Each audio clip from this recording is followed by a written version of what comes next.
In today's video, I'm going to teach you how to compare the output of Notion AI and Microsoft Word Copilot for generating text summaries. To get started, open up your favorite web browser and navigate to Notion. Once you've arrived, head on over to any page where you can see the Ask AI option located at the top right corner of your screen. If you prefer, you can also type Ask AI into the command bar, which will bring up the same functionality.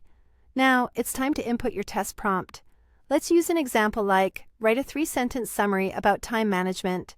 Go ahead and press enter, and Notion AI will work its magic by generating its response based on your input.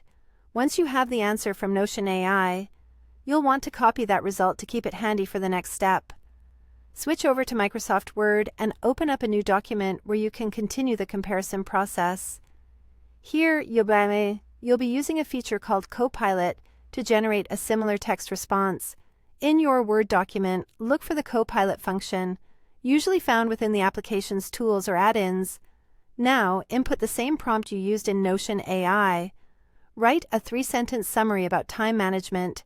Hit enter and let Microsoft Word's Copilot do its thing, delivering a response for you to work with. Now that you have responses from both Notion AI and Copilot, it's time to delve into comparing them. The easiest way to do this is by opening a tool like ChatGPT to help you visualize the differences.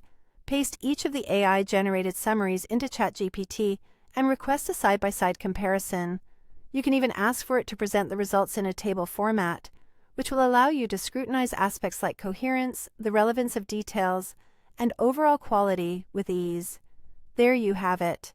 By following these clear steps, you'll be well equipped to make a detailed comparison of AI-generated content from Notion and Microsoft Word. Remember, the goal here is to determine which tool provides the most accurate, concise, and useful information for your needs. With practice, you'll become proficient in assessing AI outputs, enhancing your decision-making when it comes to the best tools for creating content. I hope you found this guide helpful and that it empowers you to dive deeper into the capabilities of AI writing assistants. Until next time, happy summarizing.